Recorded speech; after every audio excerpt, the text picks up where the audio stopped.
Halo, selamat malam pemirsa. Kasus dugaan ijazah palsu Presiden ke-7 Joko Widodo ini masih terus bergulir. Bahkan kedua belah pihak yang berbeda kubu ini juga tengah menjalani proses hukum yang berlangsung. Roy Suryo dan teman-teman ini menolak untuk memenuhi panggilan dari Polda Metro Jaya. Namun justru Roy Suryo dan teman-teman ini bersiap untuk bisa mengikuti gelar perkara khusus di Barreskrim Polri, pemirsa. Lalu seperti apa ujung dari polemik ijazah milik Joko Widodo ini dan mengapa pula Barreskrim Polri kini menggelar gelar perkara khusus permintaan dari TPUA. Malam hari ini kita akan membahasnya di Apa Kabar Indonesia Malam bersama saya Kenana. Dan bersama saya Vena Kintan, kami juga sudah siapkan beragam informasi menarik lainnya akan menemani malam hari Anda pemirsa, termasuk juga dengan keluarga Juliana Marins, turis asal Brazil yang tewas di Gunung Rinjani ini berencana akan menempuh jalur hukum internasional. Rencana ini didukung oleh pemerintah Brazil yang membuka opsi membawa ke Komisi Antar Amerika untuk HAM jika ada indikasi kelalaian dari pihak Indonesia. Lantas bagaimana pemerintah Indonesia merespon hal ini dan apa dampak gugatan tersebut terhadap Indonesia? Kita akan bahas lengkapnya untuk Anda di Apa Kabar Indonesia Malam.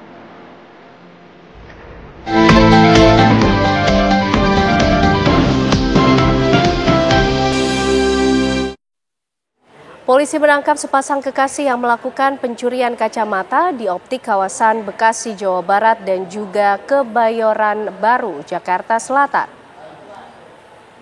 Dalam aksi pencurian ini, kedua pelaku terekam kamera pengawas yang terpasang di outlet. Dan inilah pemirsa video yang memperlihatkan aksi para pelaku ketika masuk ke optik dan berpura-pura menjadi pembeli. Satu pelaku mengalihkan perhatian karyawan, sementara pelaku lain mencuri kacamata dan memasukkannya ke dalam tas lalu meninggalkan outlet. Pemilik outlet melaporkan kejadian ini ke aparat. Polisi lalu melakukan olah TKP, meminta keterangan korban dan saksi, serta melacak identitas para pelaku. Dua pelaku dan satu orang penadah barang curian berhasil ditangkap. Saat akan ditangkap, pelaku yang berinisial TDA dan FXDA bertempat tinggal di kawasan Cempaka Putih, Jakarta Pusat berusaha membantah aksi pencurian yang dilakukan di hadapan sejumlah penyidik kepolisian. Namun mereka menjadi tak berkutik saat ditunjukkan sejumlah rekaman CCTV. Polisi mengamankan 11 kacamata hasil curian dari berbagai merek, 2 unit handphone dan pakaian yang digunakan saat beraksi. Dan tersangka pun dijerat pasal 363 KUHP tentang pencurian dengan ancaman hukuman maksimal 7 tahun penjara.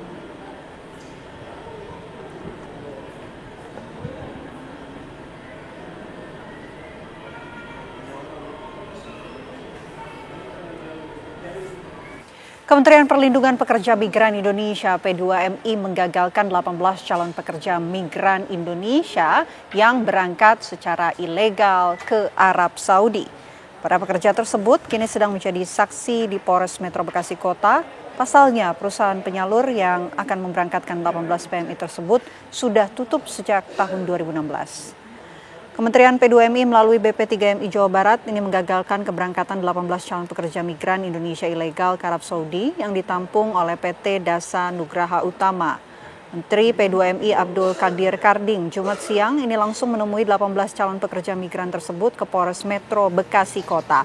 Usai berbincang dengan para korban, Karding menjelaskan ke-18 orang tersebut ini akan diberangkatkan ke Arab sebagai asisten rumah tangga melalui jalur non-prosedural dengan visa ziarah. Padahal perusahaan penyalur sudah tutup sejak tahun 2016. Sementara itu, 18 calon pekerja tersebut kini sedang dimintai keterangan di Polres Metro Bekasi Kota. Sementara satu orang yang merupakan penjaga tempat penyalur PMI ini sudah diamankan oleh pihak kepolisian.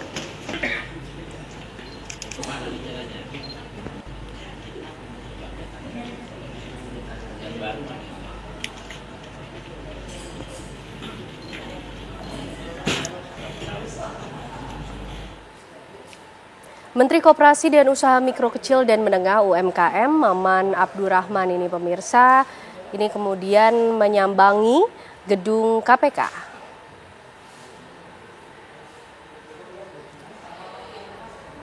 Maman mengaku kedatangannya ini bukan karena pemanggilan, tetapi inisiatif sendiri untuk klarifikasi isu istrinya meminta fasilitas negara ke Eropa. Menteri UMKM Maman Abdurrahman tiba di Gedung Merah Putih KPK sekitar pukul 15 waktu Indonesia Barat. Maman menyambangi gedung KPK sebagai bentuk pertanggungjawaban kepada negara terkait isu yang tengah beredar mengenai istrinya yang meminta fasilitas negara untuk perjalanan ke beberapa negara Eropa. Maman mengaku kehadiran di KPK untuk menyerahkan beberapa dokumen untuk menuntaskan polemik yang tengah berkembang di masyarakat.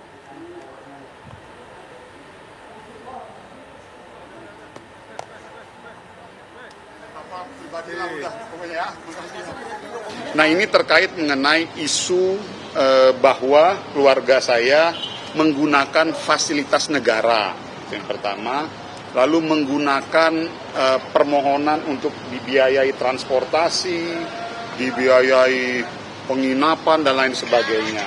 Nah, saya ingin sampaikan yang pertama, keberangkatan istri saya ke luar negeri adalah mendampingi anak saya yang masih kelas 1 SMP mengikuti pertandingan misi budaya, acara rutin yang dilakukan oleh sekolah lab school. Istri saya tentunya tidak punya rasa kekhawatiran untuk melepas anak saya. Beliau mendampingi anak saya. Dan saya sampaikan 1 rupiah pun tidak ada uang dari uang negara, 1 rupiah pun tidak ada uang dari pihak lainnya. Saya tunjukkan dan saya sampaikan dokumen-dokumen pembayaran tiket langsung dari rekening pribadi istri saya. Itu 1. Yang kedua, uang makan dan untuk catering istri saya makan di sana dan sewa kendaraan dari rekening istri saya pribadi. Yang ketiga, uang pemesanan hotel di sana pun dari uang pribadi. Dan itu sudah dibayarkan dari bulan Mei. Beberapa penumpang KMP Tunu Pratama Jaya yang tenggelam pada Rabu malam di perairan Selat Bali ini ternyata namanya tidak masuk dalam manifest penumpang. Di antara keluarga penumpang kapal ada istri seorang warga negara asing WNA asal Malaysia. Pria tersebut diduga ikut menjadi korban kapal tenggelam.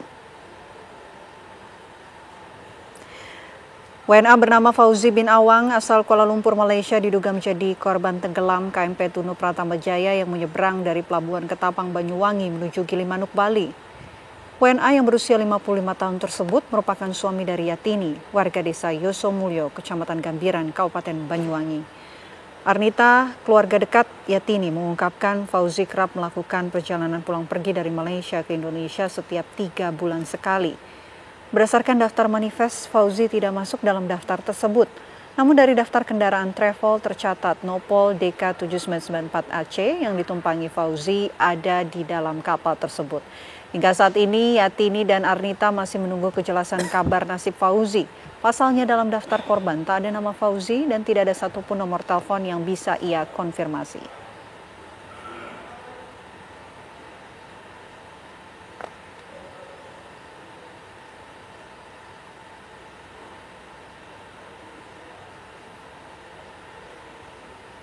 Ya, pemirsa, kami ajak Anda berbincang dengan keluarga dari korban KMP Tunu ini, pemirsa.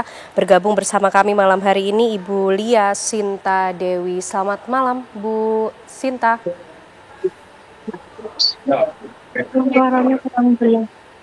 Halo, selamat malam Ibu Lia Sinta Dewi. Sudah bisa mendengar suara saya? Selamat malam. Baik, Ibu Sinta, kami tentunya turut berduka dan ikut prihatin atas peristiwa yang terjadi. Tapi mungkin Bu, kalau boleh berbagi informasi bersama kami malam hari ini, mungkin bisa diceritakan siapa Bu kerabat atau keluarga yang turut dalam KMP Tunu Pratama Jaya tersebut? Suami saya sama 2 keponakan. Oke. Lalu sejauh ini informasi yang sudah diterima seperti apa, Bu? Masih belum ada informasi sama sekali. Oke, Ibu, ini suami yang kemudian naik kapal ini terakhir berkomunikasi ini kapan, Bu? Dan apa yang disampaikan? malamnya itu jam 10.42 itu WA yang saya sudah di kapal. Terus 10.44 itu dia WA lagi yang kapalnya belum berangkat, ombaknya besar. Jam 23:02 yang saya sudah jalan tapi ombaknya besar. Kan saya tidur nggak tahu, tiba-tiba jam 11 lewat berapa gitu saya lupa, tak bales, ya wes hati-hati. Itu WA-nya sudah nggak aktif. Oke.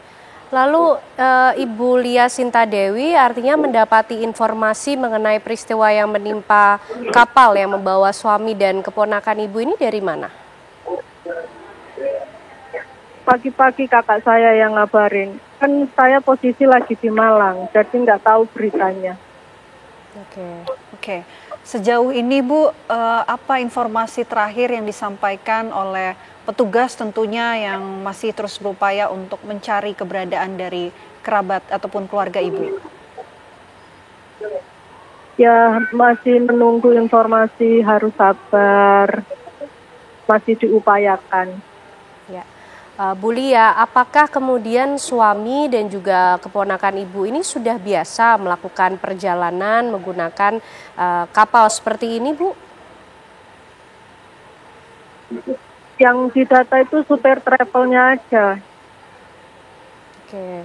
Jadi suami dan keponakan ini tidak masuk dalam pendataan penumpang, begitu Bu Lia? Iya, betul. Oke. Bu Lia, apa sih harapan dari Bu Lia? Tentu berharap untuk bisa segera ditemukan ya dalam kondisi selamat keponakan dan juga suami. Ya mudah-mudahan cepat ketemu ponakan dan suami saya. Selamat apa enggaknya, yang penting pulang aja. Baik. Bu Lia Sinta Dewi, terima kasih malam hari ini sudah mau berbagi cerita dan informasi bersama kami. Tentunya kami turut mendoakan yang terbaik, Bu, untuk semua proses yang tengah diupayakan di sana. Terima kasih, tetap kuat dan tabah. Bu Lia Sinta Dewi malam hari ini bergabung dari Banyuwangi, Jawa Timur. Terima kasih, Bu. Iya, minta doanya saja supaya cepat ketemu. Ya, pemirsa, kami jeda terlebih dahulu. Usai jeda, Apa Kabar Indonesia malam akan kembali dengan menghadirkan informasi sidang kasus korupsi impor gula dengan terdakwa Tom Lembong hari ini memasuki agenda pembacaan tuntutan. Kami kembali sesaat lagi.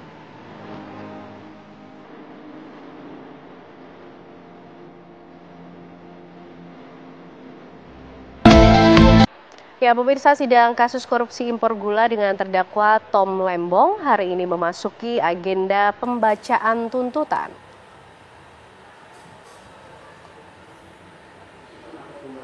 Hari ini mantan Menteri Perdagangan Tom Lembong menjalani sidang dengan agenda pembacaan tuntutan di Pengadilan Tipikor Jakarta Pusat terkait dengan kasus dugaan korupsi impor gula.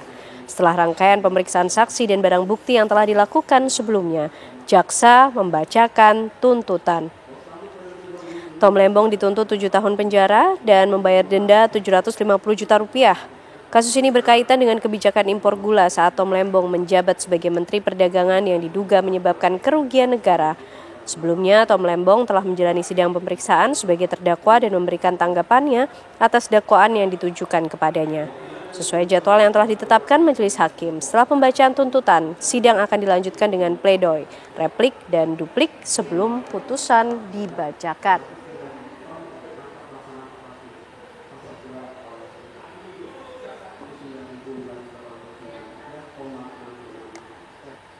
Kita akan update informasi terbaru dari Pengadilan Tipikor Jakarta. Sudah ada rekan kami, Novan, di sana. Novan, selamat malam. Apa informasi yang bisa Anda sampaikan? Apakah sidang ini masih berlangsung malam hari ini?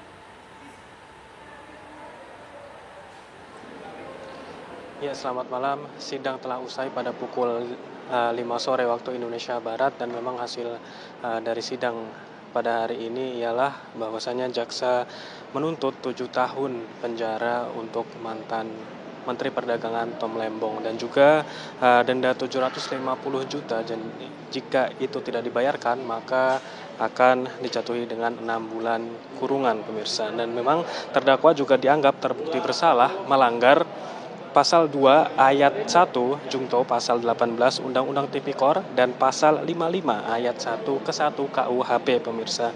Dan memang ia juga dituduh telah menyebabkan kerugian sebanyak 578,1 miliar pemirsa. Dan memang dari rincian tersebut terdapat 515,4 miliar diperoleh beberapa pihak berkepentingan, dan juga Tom menerbitkan 21 izin impor gula ke 10 perusahaan tanpa adanya koordinasi dan juga rekomendasi dari kementerian terkait. Kemudian ia juga dituding menunjuk TNI dan juga Polri bukan BUMN untuk mengontrol atau mengendalikan harga gula. Kemudian juga Tom Lembong menyatakan kepada awak media bahwasanya ia kecewa akan adanya putusan dari atau tuntutan dari jaksa ini, dikarenakan ia sudah merasa bahwasanya ia telah bersikap kooperatif terhadap semua dari semua yang ia lakoni selama ini. Baik, Saya Novan. kembalikan lagi ke studio. Terima kasih, Novanza mengabarkan dari Pengadilan Tipikor Jakarta. Pemirsa, kerjasama Kejaksaan Agung dengan beberapa operator telekomunikasi terkait penyadapan menuai kontroversi. Mencuat kekhawatiran ini kerjasama itu bisa mengancam privasi dari warga negara serta berpotensi diselewengkan jika tak ada aturan yang ketat soal penyadapan. Selengkapnya dalam Ulas Utas, Kejaksaan bisa menyadap ngeri-ngeri sedap.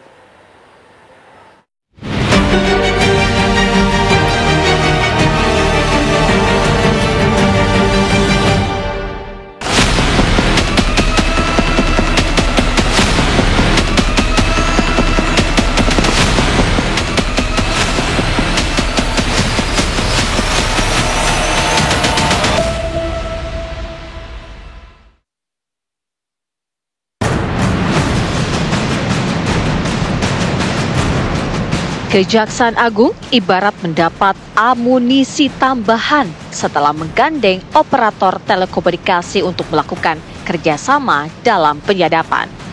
Kerjasama penting itu tertuang dalam MOU atau Nota Kesepahaman yang telah diteken Kejaksaan Agung melalui Jaksa Agung Muda Intelijen dengan 4 perusahaan layanan komunikasi swasta, yaitu Telkom, Telkomsel, Indosat, dan XL. Kita mengharapkan ada dukungan data, informasi terkait misalnya seseorang dalam konteks penegakan hukum ya. Kami juga kan mempunyai tugas-tugas terkait dengan masih banyaknya misalnya orang-orang yang berada dalam daftar pencarian orang. Nah, ini kan harus perlu ada kepastian hukum terhadap baik dalam proses penyidikan maupun dalam proses eksekusi. Dalam rangka penggunaan fungsi teknologi itulah perlu digandeng lembaga-lembaga terkait. Sebagai penegak hukum, jajaran Kejaksaan Agung dituntut memiliki ilmu pengungkapan perkara yang tak biasa. Harus ada kecerdikan, apalagi di era dengan kejahatan yang kian canggih sekarang ini. Tindakan penyadapan bisa menjadi bagian dari taktik membongkar perkara. Oleh karena itu, seorang penegak hukum, apakah itu polisi, apalagi Kejaksaan Agung yang menangani perkara-perkara korupsi yang luar biasa demikian, kecerdikan sebagai taktik, bukan teknik, taktik pengungkapan perkara harus tidak kalah dengan para pelaku-pelaku kejahatan. Dengan demikian, sebagai usaha dalam rangka kerjasama dengan provider untuk mengungkap perkara, itu langkah tepat untuk mengimbangi tingkat kejahatan yang semakin canggih. Sehingga jangan sampai negara kalah dengan pelaku-pelaku korupsi dengan menggunakan IT atau menghilangkan jejak dengan IT-IT yang terjadi. Kerjasama penyadapan itu memungkinkan Kejaksaan Agung untuk memasang perangkat sadap melalui 4 operator telekomunikasi yang menjadi mitranya. Mereka bisa mengakses informasi dan data yang lebih luas, yaitu rekaman percakapan dan data telekomunikasi lainnya. Singkatnya, semua jalinan komunikasi pengguna nomor telepon dari 4 operator yang berkolaborasi bisa disadap oleh Kejaksaan Agung. Kewenangan itulah yang menyulut kekhawatiran yang kini mencuat ke publik. pada prinsipnya kegiatan penyadapan itu kan sebenarnya dia melanggar dua hak dasar, yaitu hak atas privasi dan juga hak atas kebebasan berekspresi. Oleh karena kegiatan penyadapan ini melanggar dua hak dasar, maka dibuatlah aturan yang sedetail mungkin mengenai proses-proses penyadapan. Salah satunya melalui proses pengadilan dan juga ada proses pengawasan dari lembaga-lembaga terkait. Nah, MOU ini ibaratnya kalau kita lihat itu dia terkesan membuat simpel aturan-aturan itu, jadi bisa terjadi potensi penyalahgunaan wewenang di sana melakukan penyadapan. Kekhawatiran lainnya adalah sejauh mana pihak swasta yang digandeng Kejaksaan Agung bisa berkomitmen untuk tidak menyalahgunakan wewenang. Karena sedikit saja melenceng bisa beresiko sangat besar. Dan juga operator seluler ini harus memastikan bahwa mereka taat pada hukum, yaitu ada aturan yang melindungi data privasi konsumen di Indonesia. Jadi mereka juga harus memastikan MOU yang mereka lakukan dengan Kejaksaan Agung ini tidak melanggar undang-undang yang ada. Dengan seperti itu, para konsumen pengguna seluler di Indonesia bisa merasa nyaman dalam berkomunikasi dalam kehidupan sehari-hari. Kalau MOU melanggar undang-undang, oleh karena itu MOU ini harus batal secara hukum karena sudah ada undang-undang yang mengatur lebih detail. Jadi karena posisi undang-undang itu lebih tinggi. Lantas bagaimana Kejaksaan Agung melihat kecemasan masyarakat atas penyadapan yang terkesan bebas dan berpotensi menerjang privasi hingga keamanan data pribadi itu? Saya kira itu hal biasa sebenarnya dua instansi kejaksaan dengan berbagai komponen, dengan lembaga-lembaga lain melakukan hubungan kemitraan. Karena memang berdasarkan ketentuan-ketentuan hukum dalam konteks penegakan hukum itu bisa dilakukan. Kami juga bisa memastikan bahwa pelaksanaan ini akan dilakukan secara hati-hati, ya, secara hati-hati. Dan juga kami mau sampaikan kepada publik bahwa dalam konteks ini tentu tidak membatasi ruang privasi publik, karena itu tidak boleh, ya. Dan kami tentu taat ajas di situ. Jadi ini murni karena dalam konteks penegakan hukum perlu ada fungsi yang bisa mendukung membantu itu sehingga perlu dikerjasamakan. Sementara itu, Wakil Rakyat di Gedung Parlemen Senayan mengingatkan bahwa penyadapan yang dilakukan Kejaksaan Agung semestinya menunggu adanya undang-undang tentang penyadapan. Kami ingin mengingatkan bahwa pasal 30C dalam Undang-Undang Kejaksaan nomor 11 tahun 2021 itu mengatur bahwa penyadapan yang dilakukan oleh kejaksaan itu menunggu adanya undang-undang tentang penyadapan. Meskipun dalam norma tidak dicantumkan, tapi itu kesepakatan pemerintah dan DPR bahwa dalam rangka melaksanakan penyadapan sebagaimana yang diatur dalam pasal 30C Undang-Undang Kejaksaan Republik Indonesia nomor 11 tahun 2021 itu harus menunggu undang-undang tentang penyadapan sebagaimana putusan Mahkamah Konstitusi. Penyadapan yang dilakukan oleh penegak hukum itu sebenarnya sudah ada putusan Mahkamah Konstitusi agar pemerintah dan DPR itu membentuk undang-undang yang mengatur khusus tentang penyadapan. Ya, sebab penyadapan itu itu kan kalau tidak diselenggarakan dengan prinsip kehati-hatian, maka ini akan berpotensi menyalahgunakan kewenangan penegakan hukum itu sendiri. Ketika kebijakan diberlakukan, sudah seharusnya dibarengi dengan aturan yang jelas, termasuk kebijakan yang digulirkan oleh lembaga penegak hukum sekalipun. Jangan sampai apa yang dibuat dengan tujuan mulia menegakkan hukum justru diwarnai kekhawatiran yang menghantui masyarakat.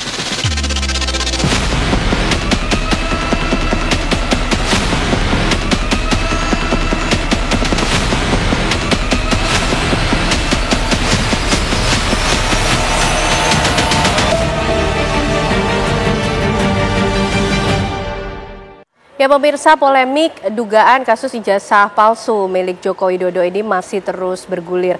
Roy Suryo dan juga teman-teman ini menolak panggilan dari Polda Metro Jaya, namun justru ya pemirsa, polemik dari tuduhan dugaan ijazah palsu milik Presiden ke-7 Republik Indonesia Joko Widodo ini nampaknya masih terus bergulir dan memasuki babak baru lagi. Karena Roy Suryo dan teman-teman ini menolak panggilan dari Polda Metro Jaya namun justru bersiap diri untuk mengikuti gelar perkara khusus yang akhirnya dikabulkan oleh Barreskrim Polri yang sebelumnya sudah mengumumkan bahwa ijazah milik Jokowi ini identik. Mengapa kemudian gelar perkara khusus ini akhirnya digelar? Malam hari ini kita akan membahasnya bersama dengan sejumlah narasumber yang sudah bergabung di Apa Kabar Indonesia Malam. Ada Bang Herman Kadir dari TPUA tentunya. Selamat malam Bang Herman, apa kabar? Malam, sehat ya Bang? Selamat malam pemirsa TPUA. Terima kasih sudah hadir kembali di Apa Kabar Indonesia Malam. Dan tentunya ada Mas Rifai Kusuma Negara dari pihak Joko Widodo. Mas Rifai, apa kabar? Kabar baik Mbak. Kabar baik, kembali lagi kita berjumpa. Baik, dan juga bersambung melalui sambungan Zoom pemirsa ada Komjen Pol Purnawirawan Susno Duaji, Kabareskrim Polri tahun 2008 hingga 2009. Selamat malam Pak Susno. Selamat malam Mbak. Oke, terima kasih Pak Susno juga sudah bergabung. Mas Rifai, ini gimana nih? Barreskrim Polri kemarin sudah menyatakan identik, tapi justru sekarang mengabulkan permintaan dari Roy Suryo dan teman-teman. Ya, memang kalau dari kami sejak awal kan kami melihat tidak perlu ada gelar perkara khusus ya, karena apapun temuan yang disampaikan ini belum bisa mematahkan direct evidence yang dimiliki.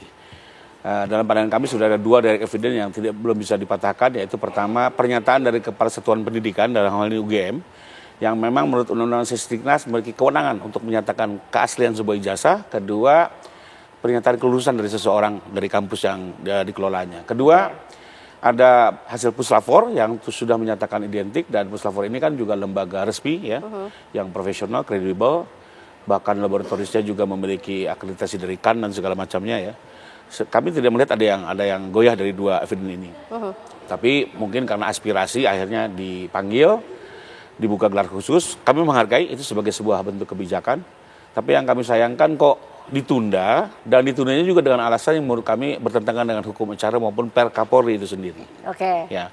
Kenapa? Karena berdasarkan berita penundaannya ini karena ada permintaan dari TPUA untuk menghadirkan pihak-pihak lain termasuk Roy Suryo dan Rismon sebagai ahli.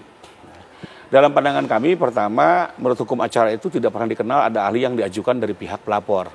Karena di dalam hukum acara pidana itu hanya 2, penyidik yang mengupayakan atau tersangka dan penasihat hukumnya. Nggak ada tuh pelapor ujuk-ujuk bawa ahli ya. Jadi buat kami ini forumnya nggak jelas kok membawa ahli itu satu. Kedua, dalam pandangan kami 2 orang ini juga tidak memiliki kompetensi dan kapasitas untuk melakukan analog forensik. Ya. Karena kita sepakati dan kita ketahui bersama ijazah ini dalam bentuk kertas, sesuatu yang analog, yang diuji secara analog, bukan dengan digital.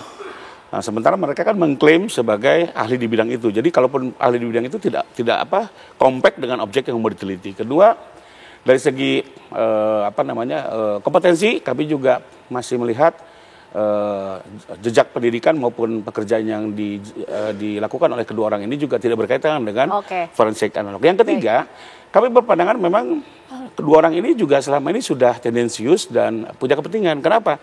Karena di dalam beberapa kesempatan bisa bicara bahwa ingin mengasingkan Pak Jokowi.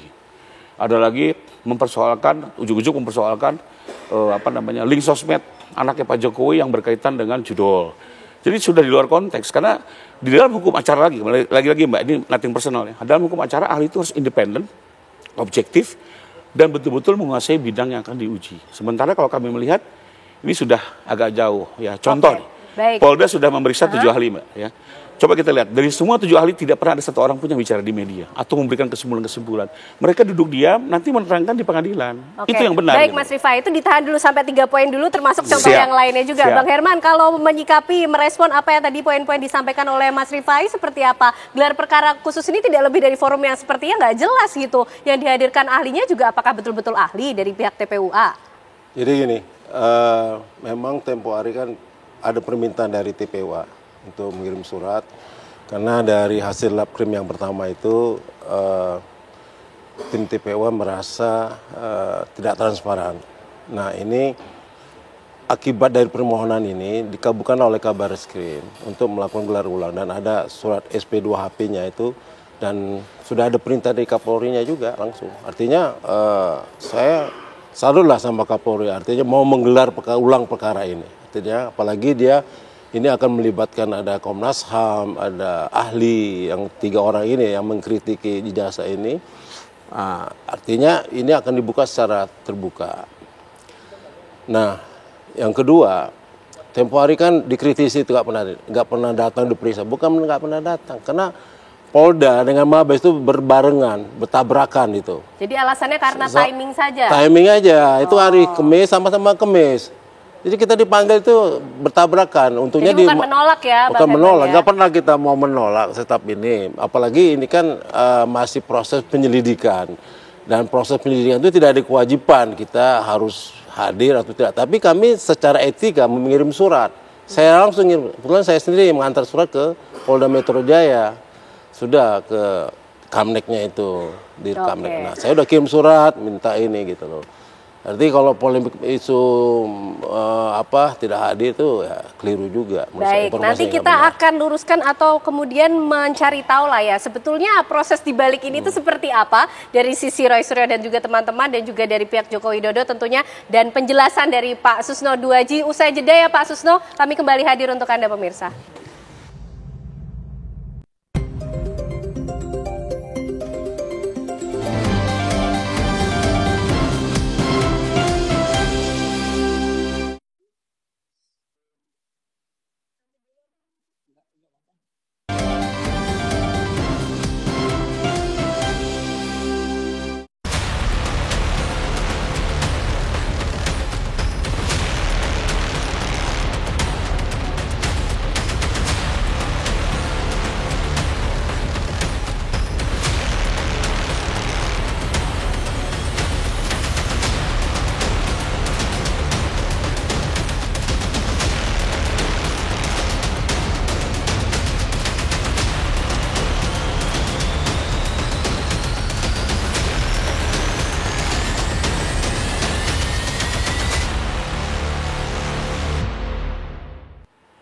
Kita lanjutkan pemirsa pembahasan mengenai gelar perkara khusus yang akan dilangsungkan oleh Bareskrim Polri nanti tanggal 9 Juli.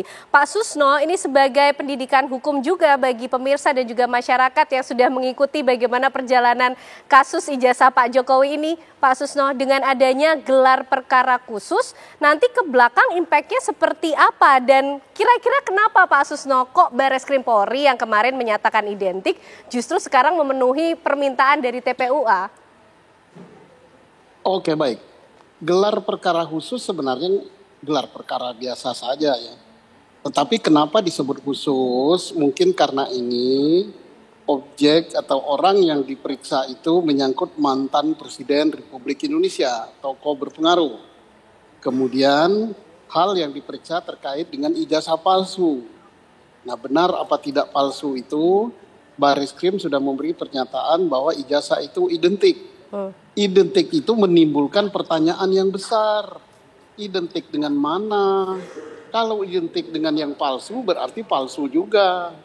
Kalau identik dengan asli, asli yang mana? Harus ada lembaga yang memberikan pembanding yang asli itu yang ini dari lembaga yang resmi. Nah, yang kedua, karena perkara ini saling lapor. Nah, buktinya di Polda Metro Jaya, lapor di Polsek, lapor di Polres, lapor di Polda, dikumpulkan jadi satu.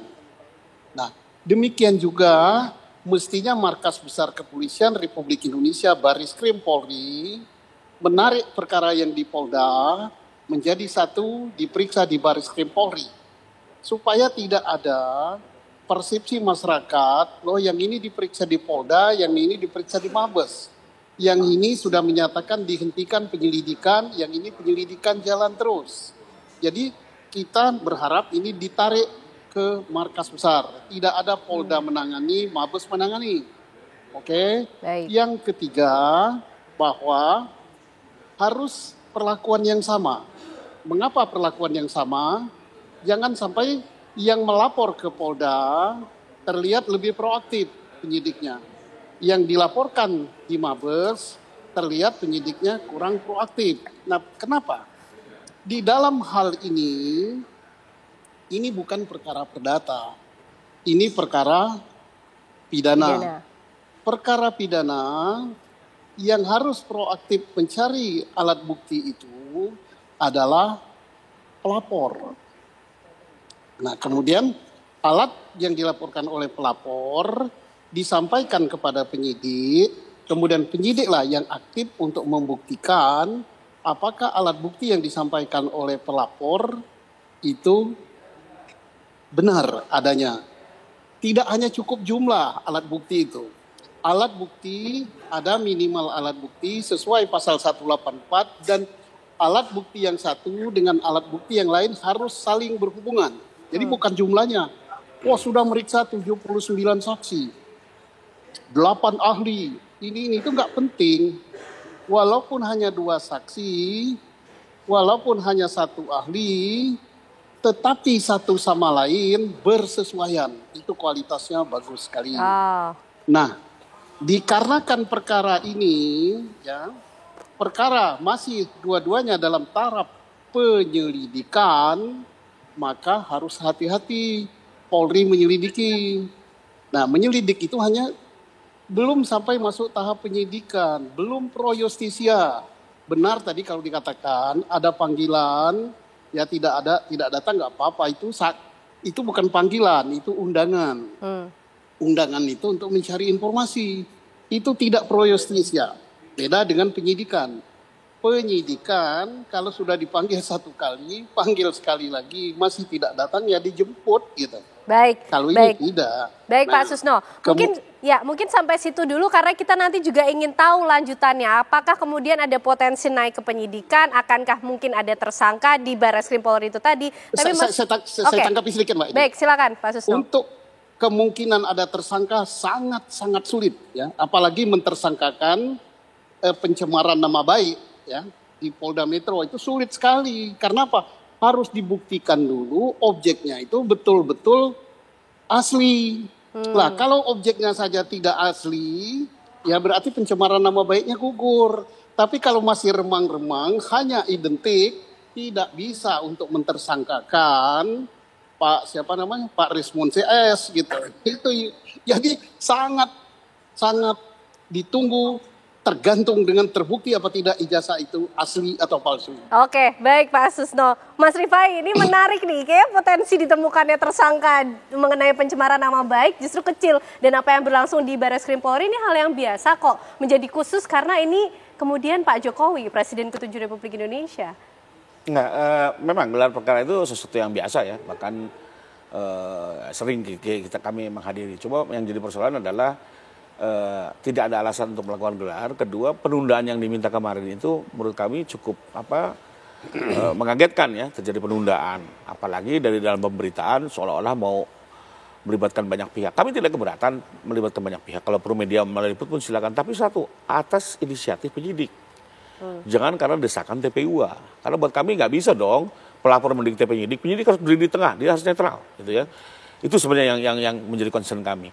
Lalu kedua terkait dengan ijazah asli atau tidak, kembali lagi yang kami laporkan ini ada pencemaran nama baik, ada fitnah, ada rekayasa teknologi pasal 32 dan 35 penggunaan data tanpa izin. Ya. Saya sependapat kalau untuk tindak pidana fitnah, memang ini harus dibuktikan dulu ijazahnya asli atau tidak. Ya, tapi sekalipun misalnya ini palsu, tetap akan berhadapan dengan ancaman pencemaran nama baik. Jadi bedanya itu kalau pencemaran nama baik itu adalah yang disampaikan itu nyata, tapi disebarluaskan di dalam satu forum yang tidak benar. Yang memang tujuannya adalah mendiskreditkan. Nah, tapi beda kalau fitnah adalah yang disebarkan itu ternyata tidak benar. Itu beda pasalnya. Nah, jadi buat kami soal ijazah ini tidak bergantung, masih ada 3 pasal lainnya gitu ya. Silakan bergulir dan menurut kami juga tidak masalah Polda nanti melakukan lapor ulang ya. Karena kembali lagi tidak mungkin juga hasil puslapor yang di Mabes yang sifatnya belum pro justisia digunakan untuk perkara yang sifatnya pro justisia di Polda gitu ya. Jadi masih bisa nanti dilakukan puslapor ulang oleh Polda, disita dan segala macam silakan saja gitu ya. Tapi maksud saya ini harus semua perkara harus jelas, harus ada akhirnya, jangan dibuat kusut atau tidak ada ujungnya gitu ya. ada game hukum lex finiri oportet, jadi sebuah perkara harus ada akhirnya, apapun hasilnya. Oke, ya. Jangan dibuat berputar-putar, kasihan masyarakat jadi tambah bingung. Oke, Bang Herman mendesak penyidik di Bareskrim untuk melakukan gelar perkara khusus ini. Saya pertama setuju sependapat dengan angin segar nampaknya nih, bikin bernafas lega untuk Roy Suryo dan teman-teman. Susno 2 Haji ini, saya sependapat. Pertama, memang itu harus ditarik ke Mabes Polri perkara ini, semuanya. Karena yang terlapor ini kan presiden, yang melapor ini presiden. Levelnya itu bukan level Polda, harus Mabes Polri gitu. Jadi saya setuju sekali, ini harus ditarik semua ke Mabes Polri. Nah, yang kedua, yang LSM ini ada organisasi advokat, itu aneh menurut saya. Organisasi advokat itu tidak boleh sebagai pelapor. Gak boleh, dia organisasi advokat. Hah? Karena kenapa dia melindungi, di undang-undang itu sudah jelas, dia hanya melindungi untuk organisasi, untuk anggotanya, untuk kliennya gitu. Tidak ada untuk melapor yang seperti ini, tindak pidana umum seperti ini, tindak delik aduan seperti ini, pencemaran nama baik, nggak ada itu. Kecuali ada pelanggaran HAM, nah, dia boleh bertindak untuk organisasi advokat. Setahu saya seperti itu. Ini kok ada teman dari Peradi Bersatu melapor. Ini yang kemudian kemarin ada narasi tidak memiliki legal standing. Ini nggak ada legal standing, Peradi Bersatu ini melapor. Apalagi pakai nama Peradi lagi. Peradi itu Otto Hasibuan, tahu saya ketuanya. Kok dia Peradi dari mana ini? Iya kan, berarti ada pemalsuan organisasi baru berarti kan. Nah, yang ketiga ya untuk di gelar besok ini, hari tanggal 9 ini untuk perkara gelar ulang ini ya. Ini kalau ijazah aslinya nggak dibawa aja percuma juga. Tidak akan menyelesaikan persoalan juga gitu loh. Kuncinya itu adalah di ijazah asli. Lah besok dibawa ahli segala. Ditunggu-tunggu. Iya, kalau itu nggak ada ya percuma menurut saya, nggak ada gunanya juga. Oke, ini menjadi menarik nih karena kemudian yang dipertanyakan oleh publik selama ini dan juga Mas Rifai, ingat betul saya di sini menyampaikan kalau diminta oleh penyidik dan hakim akan ditunjukkan kok ijazah Pak Jokowi. Benarkah demikian pemirsa? Usai jeda kami hadirkan jawabannya untuk Anda. Kembali kita akan lanjutkan diskusi kita malam hari ini yang semakin malam semakin menarik pemirsa. Pak Susno, mungkinkah penyidik Bareskrim Polri akan meminta pihak Joko Widodo atau Pak Jokowi langsung untuk menunjukkan ijazah miliknya? Bukan mungkin ya, karena penyidik punya kewenangan untuk melakukan penyitaan. Yang menjadi heboh, yang membuat masalah, yang membuat nasional geger itu adalah ijazah. Ya mudah-mudahan saja ijazah itu asli sehingga tidak heboh. Oleh karenanya tidak cukup hanya ditunjukkan tapi disita. Nah, mengapa harus disita? Karena itu adalah alat bukti dan itu juga barang bukti ya, tidak boleh itu dirubah lagi. Nah, itu harus disita, kemudian harus dicocokkan dengan ijazah teman-temannya. Harus dicocokkan dengan ijazah yang ada di KPU Surakarta saat nyalon wali kota. Harus dicocokkan dengan KPU DKI saat mencalon gubernur.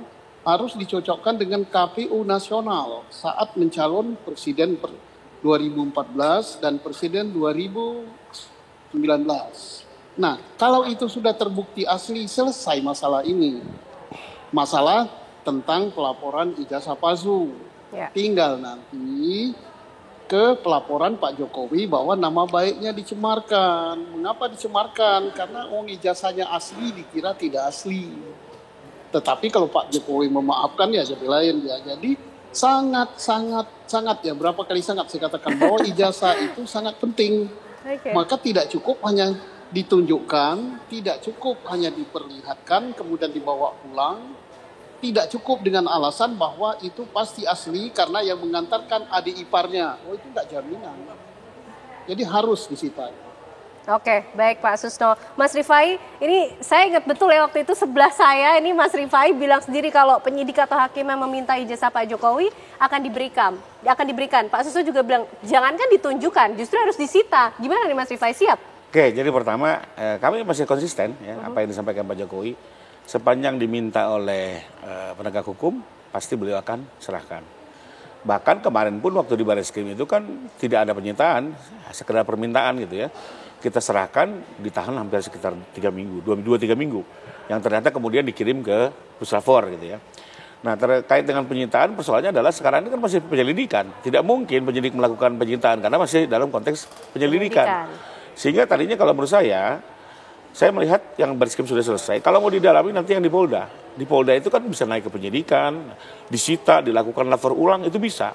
Karena saya sependapat lapornya Barreskrim ini tidak bisa digunakan karena belum pro justisia.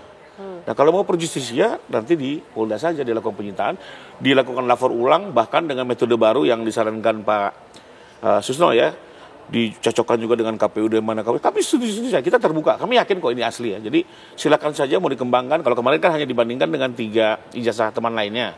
Nanti dibandingkan lagi dengan yang ada di KPUD atau KPU pusat. Silakan aja dilakukan. Tapi maksud saya tidak kita mengulang-ulang lagi untuk sesuatu yang sudah jelas, gitu ya. Masuk ke dalam tahapan berikutnya, silakan saja. Oke. Dan kalau di Polda mereka bisa menyita kalau naik ke penyidikan. Oke, di Polda ya. Nah, berarti Bang Herman kalau besok di Barreskrim ternyata ijazah Pak Jokowi juga tidak hadir di situ, gimana nih? Tidak akan menyelesaikan persoalan. Kenapa? Kunci dari semua persoalan itu ada di ijazah aslinya itu. Dari dulu sebenarnya udah gugatan perdata di mana-mana. Kalau itu sudah ditunjukkan sudah selesai sebenarnya. Kalau Mabes Polri ini juga tidak menunjukkan aslinya, ya tetap tidak akan selesai persoalan ini gitu loh. Dan tetap akan meminta ijazah tersebut harus ditunjukkan. Nah, masalah Polda Metro, saya sependapat dengan Pak Kabar Simsusno Aji ini.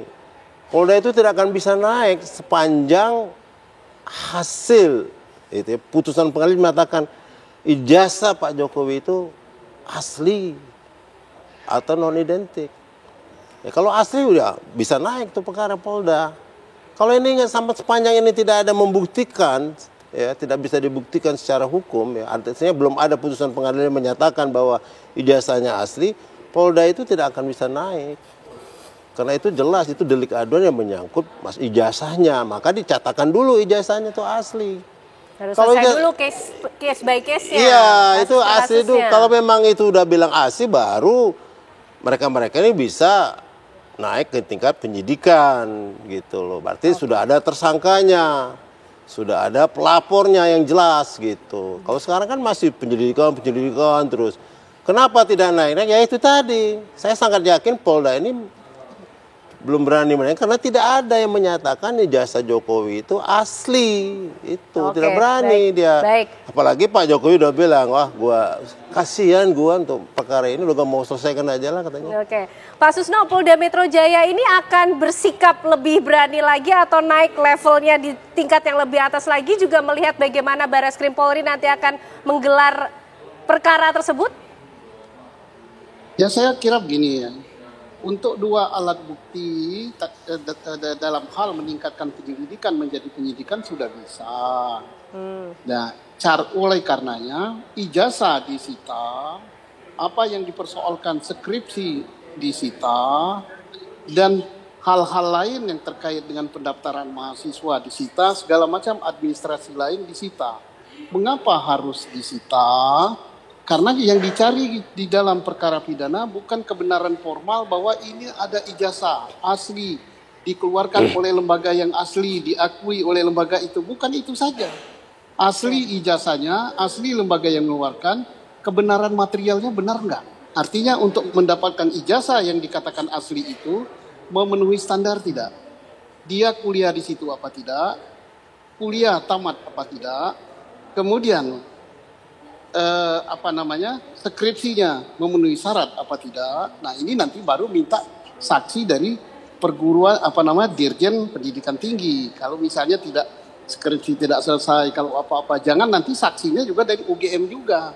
UGM yang dimintai keaslian itu benar apa tidak secara material, saksinya bukan UGM, yaitu atasannya, Dirjen atau Kementerian. Kan begitu. Pak Susno, kalau menurut pandangan atau penilaian Pak Susno, kenapa sih penyidik dari Barreskrim Polri ini nampaknya masih maju mundur, ragu-ragu untuk melakukan penyitaan terhadap ijazahnya Pak Jokowi? Jadi begini, yang paling tinggi itu adalah kebenarannya, di bawah kebenaran itu hukum gitu.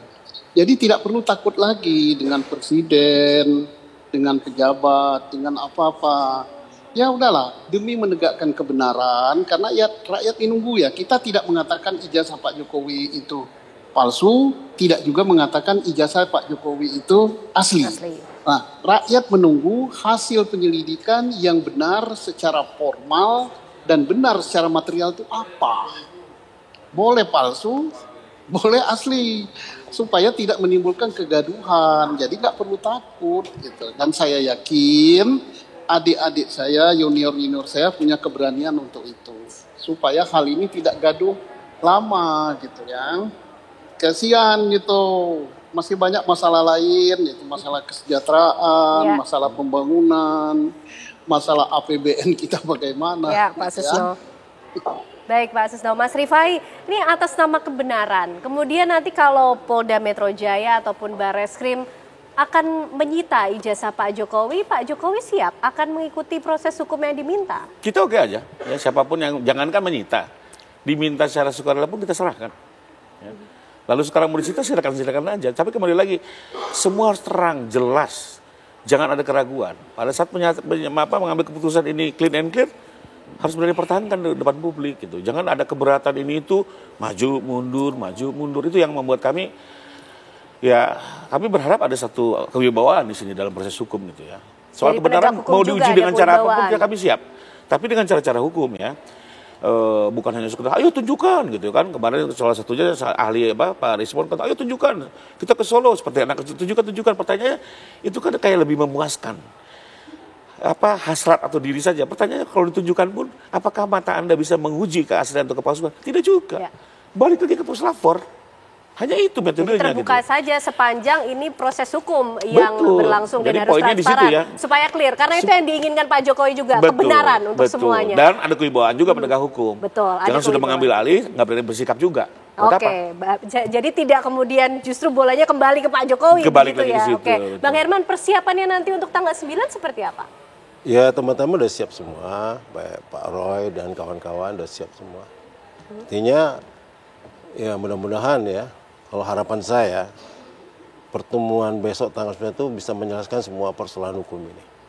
Sepanjang ada ijazah aslinya.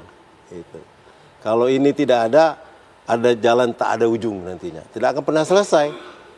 Tuh. Tapi kalau ada asli, itu akan jelas dan transparan bahwa umpamanya ini ijazah asli, kata putusan besok itu. Udah selesai semua persoalannya. Oh itu palsu, udah selesai semua persoalan. Ini sekarang menjadi tanda tanya terus, tidak ada keputusan pengadilan yang menyatakan ini ijazah asli atau palsu gitu loh. Sehingga tidak pernah berhenti ini perkara, terus bergulir terus, akhirnya menjadi bola liar gitu loh.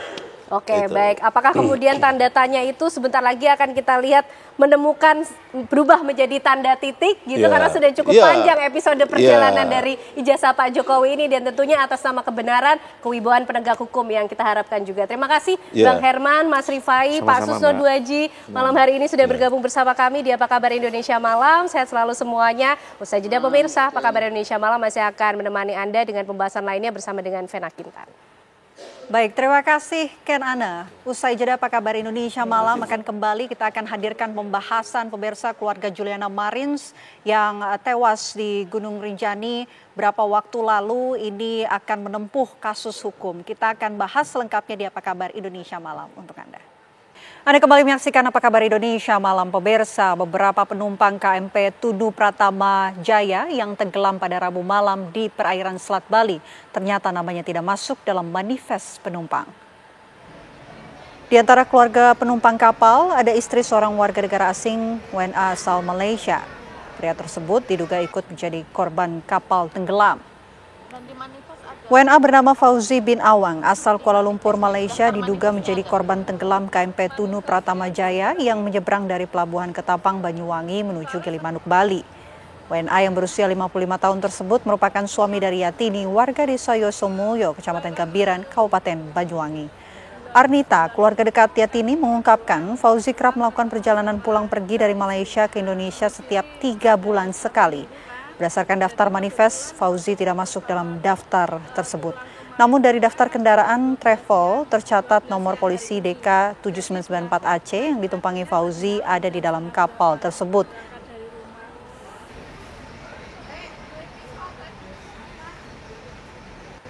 Sebenarnya proses pencarian itu dilaksanakan secara terus-menerus. Hanya saja memang tidak semua unsur akan melaksanakan terus-terusan dalam proses pencarian. Misalkan bahwa ada unsur darat, ada unsur laut, dan juga ada unsur udara.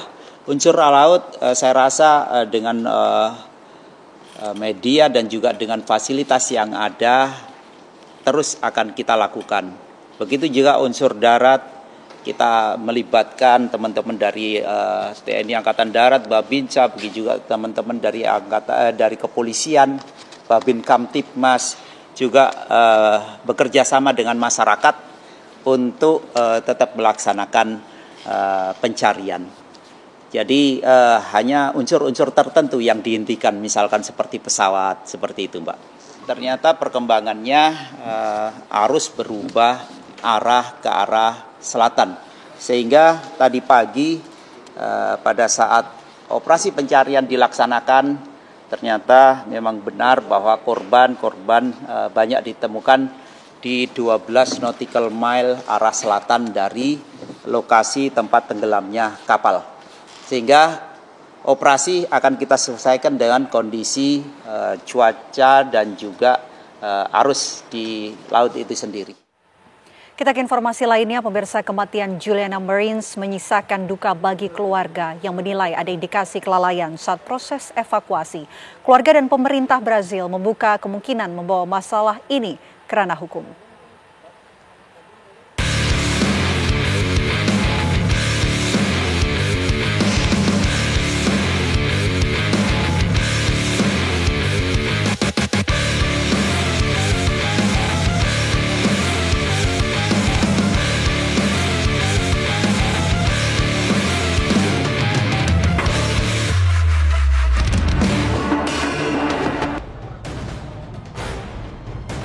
Tewasnya Juliana Marins, turis asal Brazil di Gunung Rinjani berbuntut panjang.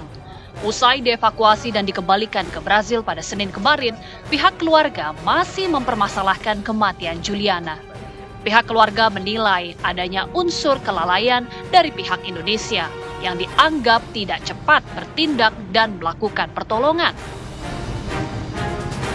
Langkah keluarga juga mendapat dukungan dari pemerintah Brazil yang membuka kemungkinan untuk menempuh jalur hukum, termasuk membawa kasus ini ke forum internasional seperti Komisi Antar Amerika untuk Hak Asasi Manusia jika ditemukan indikasi pelanggaran dari hasil otopsi ulang yang sedang digelar.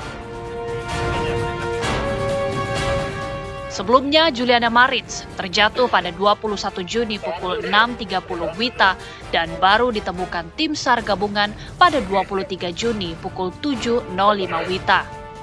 Tim SAR baru berhasil menjangkau Juliana yang berada di kedalaman 600 meter dan sudah tak bernyawa pada tanggal 24 Juni. Barulah pada 25 Juni, jasad Juliana berhasil dievakuasi.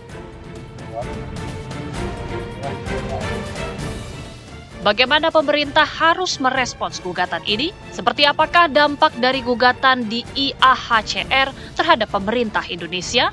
Di sisi lain, Polres Lombok juga masih terus melakukan penyelidikan dengan memeriksa sejumlah pihak yang terkait Juliana.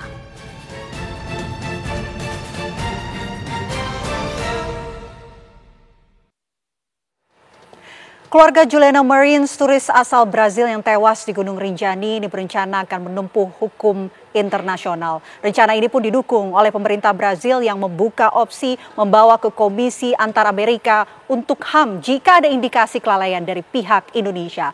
Lantas bagaimana respon pemerintah Indonesia atas gugatan ini dan bagaimana pula langkah yang akan diambil oleh pemerintah? Kita akan bahas pemirsa bersama dengan narasumber yang sudah hadir di studio. Ada satu narasumber saya akan perkenalkan. Ini ada Pak Umbu Kambunang Rudianto selaku anggota Komisi 13 DPR RI. Selamat malam Pak Umbu. Selamat malam. Sehat? Sehat selalu. Oke. Ya. Selain Pak Umbu juga kami sudah tersambung bersama dengan Guru Besar Hukum Internasional UI Prof. Hikmahanto Juwana yang nanti juga kita akan coba perbaiki dan menunggu kehadiran melalui sambungan virtual Zoom. Baik, selain itu juga terhubung pemirsa bersama kami. Ada Hafid. Selamat malam, Pak Hafid. Malam Mbak. Oke, Pak Hafid ini adalah tim SAR yang melakukan proses evakuasi terhadap Juliana Marins. Kita pertama-tama dengarkan terlebih dahulu penjelasan dari Pak Hafid. Pak Hafid, kami ingin tahu Pak, kronologis ketika melakukan proses evakuasi terhadap Juliana Marins ini seperti apa, laporan yang diterima awal oleh tim SAR dan sampai berhasil melakukan evakuasi terhadap Juliana Marins. Ya, terima kasih. Kita dapat info awal itu hari Sabtu jam 09.30. Wilayah kita itu kan ada Posar Kayangan, terus Posar Bima. Lah kita itu kan terdekat sama Posar Kayangan dengan Gunung Rinjani. Dari Posar Kayangan itu yang menerima info lebih dahulu, saya monitor yang di kantor. Habis itu kekuatannya kurang, kita dorong, kita jadi tim 2 pendukung. Ada 2 Posar Kayangan dari Basarnas dan unit SAR Lombok Timur itu dari potensi kita. Itu sudah bergerak sampai sana itu jam 6:30 malam, langsung pencarian. Dari situ langsung kita nerbangin drone thermal. Pencarian dari situ kita tidak menemukan suhu tubuh yang 1 orang itu lagi.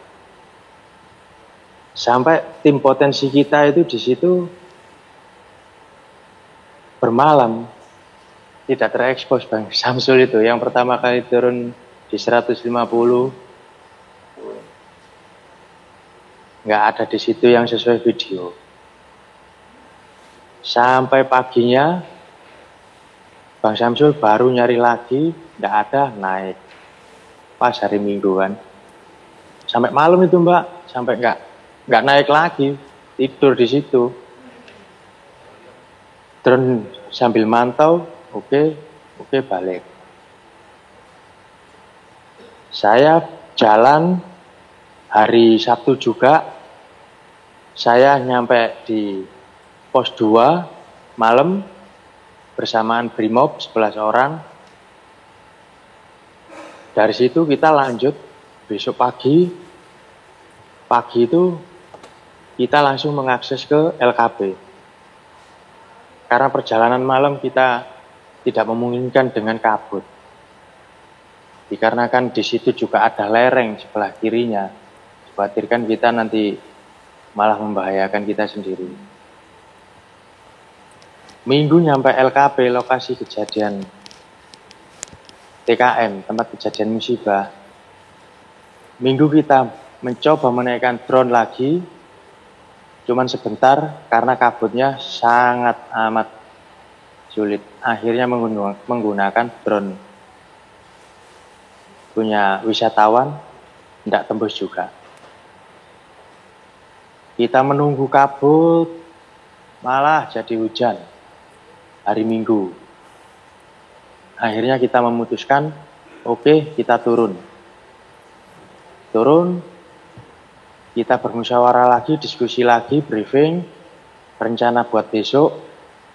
Kita siapkan peralatan, semua clear. Baru hari Senin itu 07.05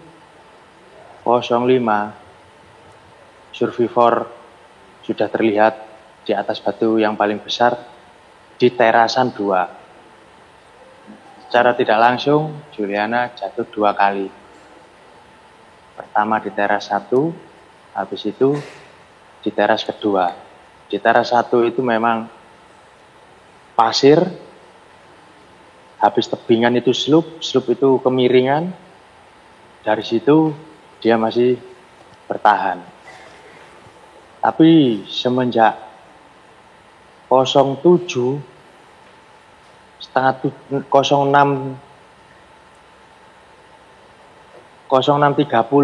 dini waktu Indonesia Tengah, tim kita itu sudah turun. Dari situ tidak ada ditemukan. Kita kembali lagi ke hari Senin, hari ketiga, survivor sudah ditemukan, langsung saya turun, mengakses di situ, sambil mempelajari kontur strukturnya di situ. 400 sama Zarkawi saya turun, dan di safety officer-nya dengan Bang Lanus dan kawan-kawan, tim semua turun, 200 kurang, saya nyambung lagi 400 saya di situ akhirnya membaca sikon di 400 itu. Oke, kita putuskan naik lagi, naik. Kita briefing lagi, peralatan nggak kita bongkar, cuman kita taruh di sebelah gitu aja, turun. Karena kan sudah ditutup sama TNGR, karena mengganggu akses lalu lalangnya aktivitas kita. Hari Selasa, clear, cuaca mendukung, kita perhitungkan jam sekian kita akan turun, jam sekian kita akan menggunakan angkor dan memikirkan cara turunnya, dengan cara apa nanti kita akan menaikkannya, sampai kita merencanakan itu 3 plan, 3 rencana A, B, C. Rencana A sampai itu kita akan menuruni jurang curam, nanti ketemunya akan di di Segaran Anak. Rencana B, si Juliana itu nanti akan kita offering. Kita sudah ngakses hari Selasa itu. Karena kan saya yang dipercaya mewakili dari pemerintahan, dan saya diberi tanggung jawab untuk membawa tim Seru 2 di Terasan 2 itu, dengan 7 orang dengan saya bagi 1 di atas untuk sistem liftingnya, terus di bawah berempat, saya, Bang Samsul, Bang Agam, sama Bang Tio. Dari situ kita saya nyampe dulu kan, memastikan sudah pasti jalur fix, angkor aman, clear, kita komunikasi sama atas. Dari situ saya turun, saya sudah nyampe, saya cek Juliana, sudah tidak ada pergerakan lagi. Dengan kondisi patah tulang, ada yang kepalanya yang pecah, karena di situ ada bebatuan yang ada darahnya, sepatunya terlepas, kalungnya terlepas. Akhirnya Bang Tio turun, nyangkut di pepohonan. Saya bilang, patahin aja Bang, tadi saya lewatin aja. Itu Bang Tio. Akhirnya ketiga Bang Samsul, keempat Bang Agam sambil bawa tandus sketnya. Dari situ kita diskusi nyampe, gimana kita packing sekarang? Kalau kita packing sekarang, kita nggak akan makan karena kita nanti akan terkontaminasi. Oke, besok berarti kita packing, hari kita packing selesai. Hari Rabu kita packing pagi, kita koordinasi sama Terasan 2. Kita kan ada di teras 3, di bawah sendiri. Teras 2 gimana kekuatan? Oke. Bang Tio naik duluan, si survivor kita pinggirin dulu dari tebing, karena kan kita nyambung dari 400 itu ke 200, 590, menyimpulkan 600. Habis itu naik dengan mechanical ascent, naik sendiri-sendiri, karena nggak mungkin di Terasan 2 itu menarik 4 orang itu. Ya, Pak Hafid, ini dari penjelasan Anda, kami bisa membayangkan betapa sulitnya begitu proses pencarian maupun evakuasi untuk bisa menemukan dan juga mengevakuasi Juliana Marines ini. Tapi ditahan dulu Pak Hafid, karena kita ingin mendengar begitu respon dari DPR RI setelah mendengar cerita dari Pak Hafid, proses evakuasi yang sedemikian rupa sulit begitu dilakukan oleh tim SAR dan juga tim-tim lainnya. Tapi ternyata masih ada kekecewaan juga Pak dari masyarakat Brazil. Ini seperti apa Anda melihatnya? Sebenarnya komunikasi atau keberatan dari warga antara bangsa ya, antar negara itu sebenarnya hal yang lumrah terjadi. Bukan saya masalah hukum, masalah ada kematian, masalah ekonomi, sosial, budaya, banyak komunikasi yang dibangun. Tapi tentang perkara ini, kalau kita melihat tadi penjelasan betapa sulit, kadang-kadang alam punya kesulitan sampai 200 meter dalamnya, betapa sulit, kabut lagi. Tim SAR sudah berusaha semaksimal mungkin untuk menolong, gitu kan. Tapi kalau terjadi meninggal, kalau terus keluarga mau menggugat atau meminta pertanggungjawaban, itu sebenarnya hal yang wajar, itu hak mereka. Tetapi dalam hal ini sekarang kan masih merupakan isu, ya, berita, belum ada kebenarannya. Tetapi kalau hal itu terjadi, ada ruang-ruang komunikasi antar negara yang bisa dipakai. Misalnya mereka melakukan pengaduan ke Komnas HAM di negara mereka, atau di Kementerian Luar Negeri, atau di kedutaan besar mereka, Indonesia ada di sana, bisa melakukan komunikasi antar kementerian untuk menjelaskan atau menjelaskan keinginan atau mempertanyakan sesuatu.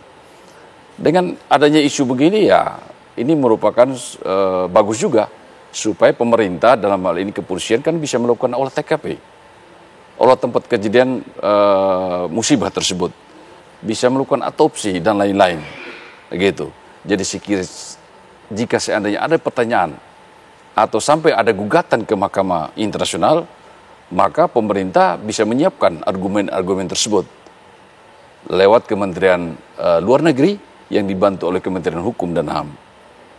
Dengan menunjuk pengacara negara, dalam ini jaksa penuntut umum bisa, atau menunjuk jaksa profesional. Begitu kira-kira. Oke, baik. Kita akan membahas mengenai implikasi jika memang ini dilaporkan begitu ke hukum internasional dan prosesnya seperti apa kepada Prof. Hikmahanto yang sudah terhubung bersama kami. Tapi nanti kita bahas usai jeda bersama dengan Prof. Hikmahanto dan juga narasumber lainnya. Tetaplah bersama kami di Apa Kabar Indonesia Malam. Anda kembali menyaksikan Apa Kabar Indonesia Malam. Kita lanjutkan perbincangan kita. Sudah terhubung bersama kami Prof. Hikmahanto, Guru Besar Hukum Internasional Universitas Indonesia. Selamat malam Prof. Hikmahanto. Langsung saja Prof, ini jika memang benar-benar dilaporkan, implikasinya dan proses hukum yang harus dilewati ini seperti apa Prof. Hikmahanto? Sebelum bicara tentang dilaporkan ya, menurut saya perlu pemerintah mungkin sebagai gestur kita mengundang ahli-ahli dari Brazil yang berkaitan dengan masalah pendakian, kesulitan yang dihadapi gitu ya, untuk mereka bersama-sama melakukan investigasi bersama. Karena begini, kalau netizen yang bicara, netizen dari Brazil, lalu kemudian mereka-mereka yang hanya melihat tidak secara utuh kejadiannya seperti apa, itu memunculkan banyak interpretasi. Karena biasanya mereka-mereka yang tidak mengalami misalnya rescue terhadap Juliana, itu kan mereka bukan yang ada di lapangan. Jadi mereka ini yang kita sebut sebagai melakukan tindakan yang post factum, setelah kejadian. Kalau setelah kejadian, mohon maaf, seperti komentator bola, pasti kalau komentator bola itu pasti benarnya, gitu ya. Dan ketika komentator bola itu disuruh bermain tapi tidak bisa, kan gitu. Nah, oleh karena itu, saya kalau boleh mengusulkan, kalau memang ini menjadi tanda tanya bagi publik di Brazil untuk menyudahi permasalahan ini, maka pemerintah bisa saja mengundang katakanlah pakar dari Brazil atau juga pakar-pakar dari berbagai negara untuk yang tahu mengenai masalah pendakian gunung dan lain sebagainya untuk coba datang, dijelaskan situasinya seperti apa, ya kan? Karena saya juga monitor, ada yang mengatakan bahwa ini kelalaian bukan pada waktu rescue-nya, tetapi pada waktu awal pemandu itu seolah-olah membiarkan Yuliana. Seharusnya kalau dia bertindak lebih cepat, katanya bisa menyelamatkan nyawanya dan lain sebagainya. Tapi masih mungkin banyak juga hal-hal yang lain. Jadi dengan adanya tim bersama itu kita bisa bisa secara transparan menjelaskan ini kondisinya. Saya masih ingat pada waktu beberapa tahun yang lalu warga negara Amerika Serikat itu ditembak di Papua dan kemudian pemerintah dan publik di Amerika Serikat meragukan hasil penyelidikan kita, siapa yang harus bertanggung jawab dan lain sebagainya. Nah, itu kita membuka kesempatan bagi FBI, Federal Bureau of Investigation-nya Amerika Serikat untuk datang ke Indonesia. Ayo sama-sama kita melakukan investigasi, ya kan? Dan ternyata memang hasilnya tidak ada yang ditutup-tutupi, ada transparansi di situ. Dan semua prosedur SOP sudah dilakukan. Jadi itu yang pertama yang ingin saya sampaikan. Kedua, kalaupun katakanlah ada ketidakpuasan, lalu mau dibawa ke jalur hukum, pertanyaannya adalah siapa yang akan membawa jalur hukum ini? Keluarga korban, keluarga Yuliana, atau pemerintah Brazil? Nah, pemerintah Brazil tentu juga harus hati-hati. Karena apa? Karena dia tentu tidak mau karena permasalahan satu orang kemudian menjadi permasalahan antar negara. Ya, jadi kita juga harus lihat seperti itu. Saya ambil contoh, kalau misalnya di Malaysia katakanlah ada warga negara kita, tenaga kerja yang dianiaya oleh katakanlah majikan setempat gitu. Mungkin masyarakat kita marah, gitu, begini harusnya begini. Tapi kan belum tentu kemudian pemerintah kita menjadikan isu ini isu antar negara, ya. Bahwa kemudian ada pendampingan oleh pemerintah kita terhadap warga negara kita yang dianiaya, boleh-boleh aja, tidak ada masalah seperti itu. Tapi tidak sampai kemudian antar negara memasalahkan ini ke mahkamah misalnya internasional. Belum lagi pertanyaan kita, lembaga mana yang mau ditempuh? Ya, kalau misalnya pemerintah, kalau pemerintah dibawa ke mahkamah internasional, pasal 36 dari statuta mahkamah internasional menyebutkan bahwa sengketa seperti ini harus antar negara dan negara harus sepakat untuk menyelesaikan masalah ini. Nah, kalau misalnya kita Indonesia tidak mau menyelesaikan ini di mahkamah internasional, ya tidak akan terjadi, ya. Dan yang kedua adalah apakah ini harus sampai ke mana lembaga arbitrase internasional antar negara, misalnya ya PCA, Permanent Court of Arbitration, lagi-lagi harus ada kesepakatan antar negara. Kecuali kalau misalnya dari keluarga korban dia ingin menggugat, misalnya menggugat siapa? Apakah mereka-mereka yang dianggap bertanggung jawab, ya, atau pemerintah Indonesia. Tapi gugatan itu bukan gugatan negara Brazil, tapi keluarga korban yang menggugat, ya. Nah, tapi harus diingat bahwa mereka juga ada beban pembuktian. Kalau misalnya seperti ada pesawat Boeing yang jatuh gitu ya, prinsipnya penumpang dikasih asuransi. Tapi kalau mereka mau minta lebih dari itu, boleh, silahkan digugat di forumnya, di misalnya pengadilan nasional, apakah mau di Brazil boleh, di Indonesia boleh, begitu ya. Yang penting mereka punya kompetensi, punya yurisdiksi, dan yang kedua, mereka harus membuktikan. Karena kalau misalnya mereka yang mendalilkan itu harus bisa membuktikan bahwa memang ini adalah kesalahan dari pihak-pihak tertentu, ya. Seperti itu. Baik, Prof. Demikian.